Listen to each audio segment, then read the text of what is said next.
Yes. Okay. So just type in your name and then that helps me out with that.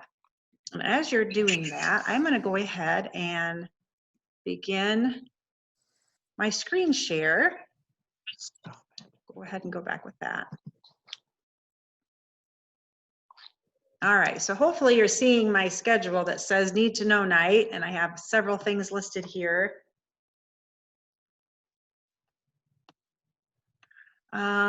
Okay.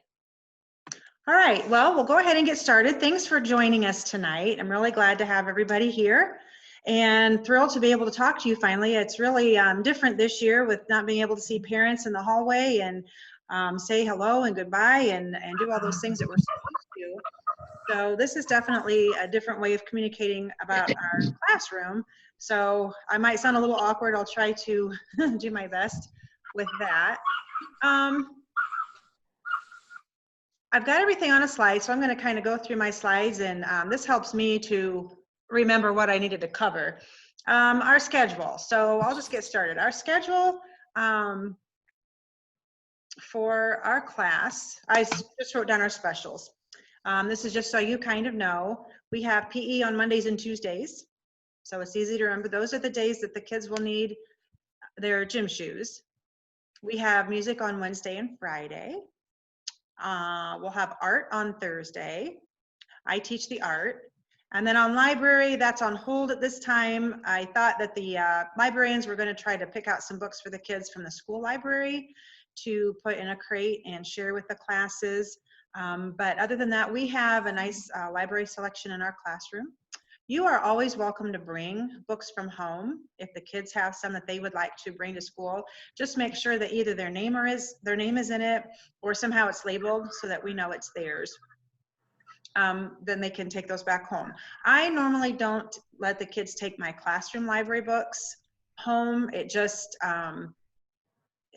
too easy for me to lose track of them. So we keep the school library books from our classroom here at school.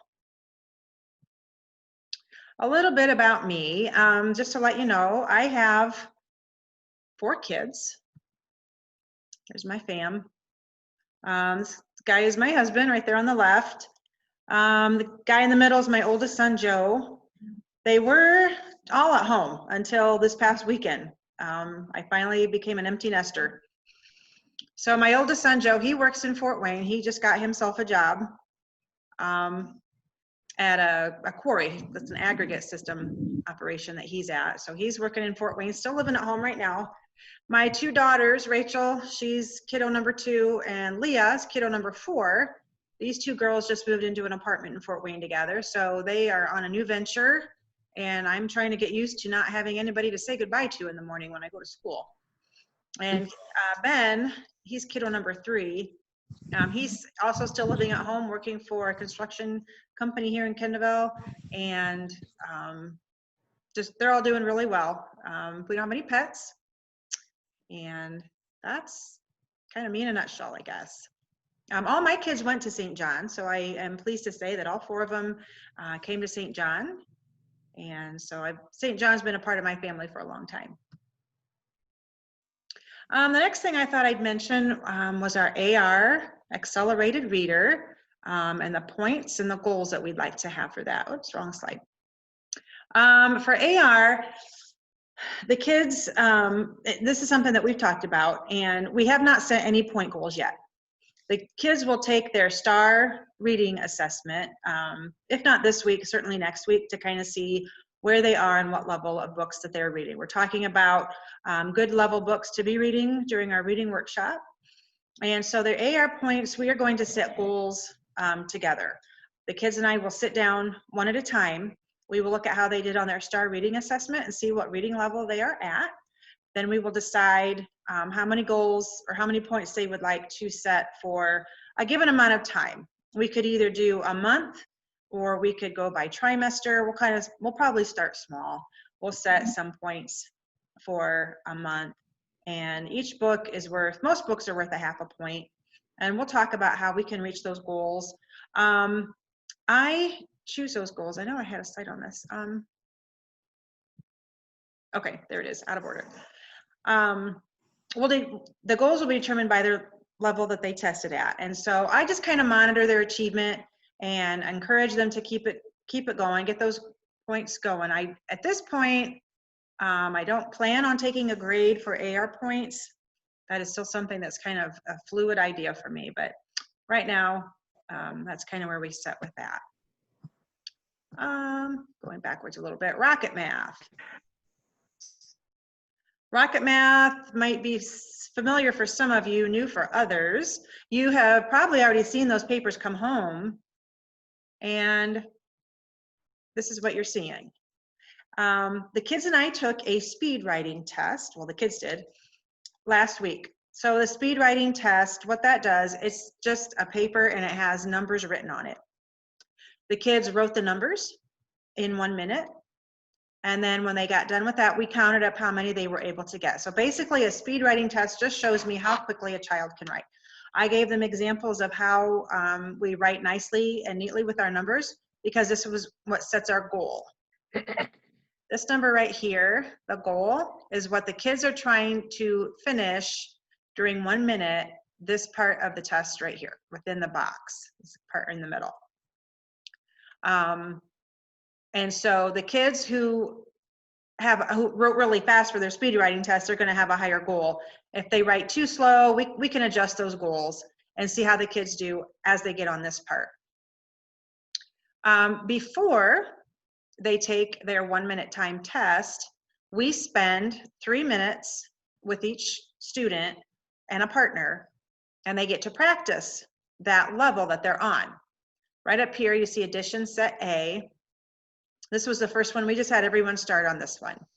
So Mrs. Etzel made a sample, and she keeps this for the kids to see. If the kids, well, let me go back, the practicing part. So during the 3 minutes for one student and then 3 minutes for their partner, they go around the outside edge, just orally, just with their partner. The partner has a binder, and they check to make sure their answers are correct. And I'm walking around the room monitoring all this when this is happening. So the students are supposed to say the entire 1 + 3 = 4, 2 + 1 = 3. And as you can see, this is to help them build fluency for their math facts. So after 3 minutes, student 1 stops, student 2 practices their level. And kids might be on different levels, and they will be throughout the year. So they come and they take their test. If they make their goal, so for instance, Mrs. Etzel's goal was 22. If she had completed 22 and got them all correct, 22 or more, then she gets to move on to the next level. If her goal is 22 and she completes 21, then she didn't make her goal, and she will take this paper home for practice. So when the kids bring this paper home, they will, with pencil, then do the outside portion and do those answers, and then bring that back the next day. Mrs. Etzel is really good about keeping track of this. If the kids make their goal and still miss one, then again, that will be homework. So that the point is to get all of these correct within their goal. And then if they do really well and they keep getting higher and higher, we can up their goal. That's up to them. It's a personal thing between me and the students. Or if their goal is 21, and let's say for 5 days in a row, the student has only been able to answer 11, then we can look at adjusting that goal and kind of see what's going on as to why they're having a little bit of difficulty getting through that next level. I will have a question and answer section at the end. So if you have your questions, hang on to them and we'll get those answered at the end. Here are some pictures. This is what we did today. So this is kind of what it looks like when they're practicing. So they're sitting there with the binder with the answers, and the other student is practicing, wearing our masks, and then they switch, and the other student takes their turn. The students really seem to enjoy doing this. Okay, all right, I think we're ready for MobyMax, but I think I was out of order. Okay, MobyMax. I believe that this class used MobyMax last year in first grade for remote learning as well as during the year. We have not yet logged on to this for this group yet for second grade, but we will. I just wanted to pick this picture up here so you could kind of see it looks pretty much the same when you log in. And I'll have, if we do this for remote learning, I would have like instructions on how to get logged on to help you remember. I don't expect you to remember everything from tonight. So this is our school code though. This is something that continues to be the same, IN 2553, and then you hit go and it takes them to where they would need to go. And the kids will have had practice on this, so they'll know what to look for. Okay, the next one, Google Classroom. Google Classroom is a new venture for me, new for kindergarten, first grade, and second grade. So it's a work in progress, and instructions for how we are going to access it and log in are forthcoming. They will be coming to you soon. We have a scheduled e-learning for October 30th, and so we are hoping and praying that nothing happens before that. So just kind of hanging on with this whole Google Classroom thing. There will be, it'll be the same platform that we used in the spring, where we just go to the St. John Google site, and then there will be a link for you to log on to get to the classroom. As far as I know, it should be really pretty self-explanatory to get in. Just want to make sure there's nothing in my waiting room. Okay.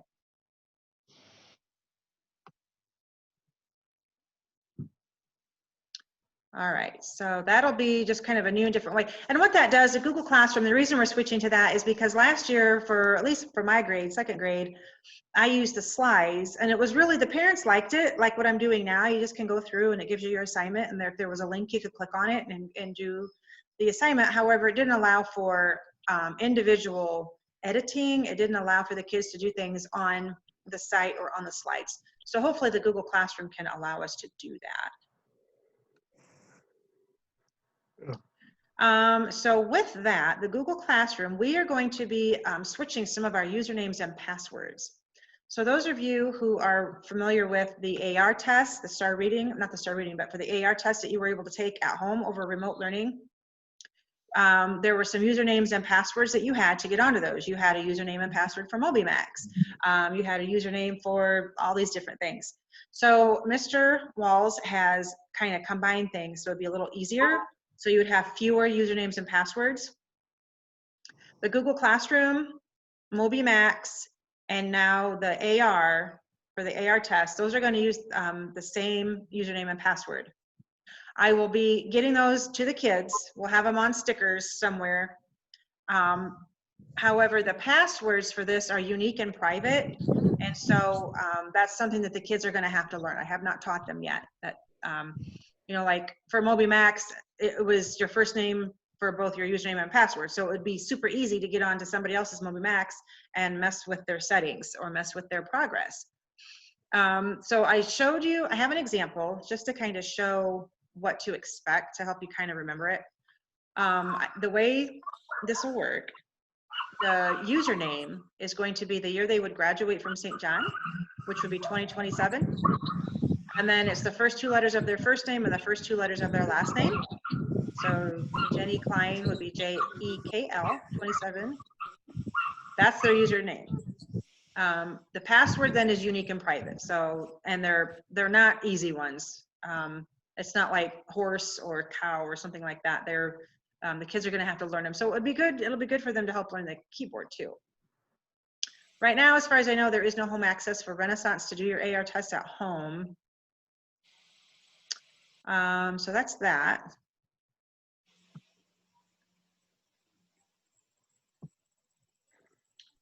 Okay, and then one other thing I like to share that I like to use in our class is ReadWorks. This is what the site looks like. And what ReadWorks is, it is a reading site that offers nonfiction passages. And then at the end of each of those passages, there are questions and short answers for the kids to answer. So this kind of, like Epic, we use Epic. Oh, and I didn't put that in here. That's another site that we like to use where the kids can go to and find, there are just a lot of books that are fun to read. There are a lot of, but those are more nonfiction books. There are some science books in there as well. but these Read Works books are all nonfiction with the questions after every passage. And I use that quite a bit in our remote learning, and it's easy to access, and the kids will, they'll see how to get on that as well. So I guess I can open it up to some questions. If you want to unmute yourself or raise your hand or anything like that, if anybody has any questions about anything. So hopefully the kids are settling into a little bit of a routine. We haven't even had a full week of school yet since we lost Tuesday of last week. But hopefully everybody is getting settled in and getting some bedtimes figured out and morning wake up times. And Yeah. So if you have any questions, feel free just to kind of jump in.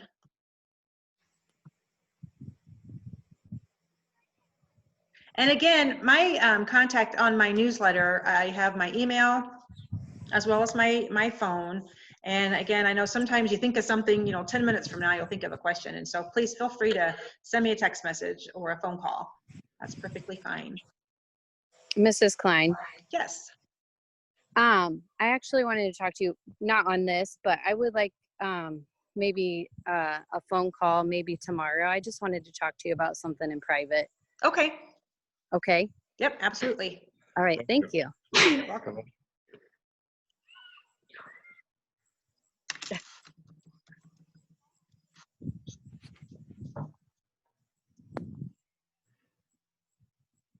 All right. Well, I have taken up more than your 20 minutes. So if you have no questions, or if you think of it in 10 minutes later, just please give me a phone call. And I'm still at school. I'll be here for probably about 5 or 10 minutes afterward. And I think my husband has supper ready for me. Thank you. Thank you. Thanks everybody for joining us. Yep. Thank you. Bye-bye. Bye. Bye.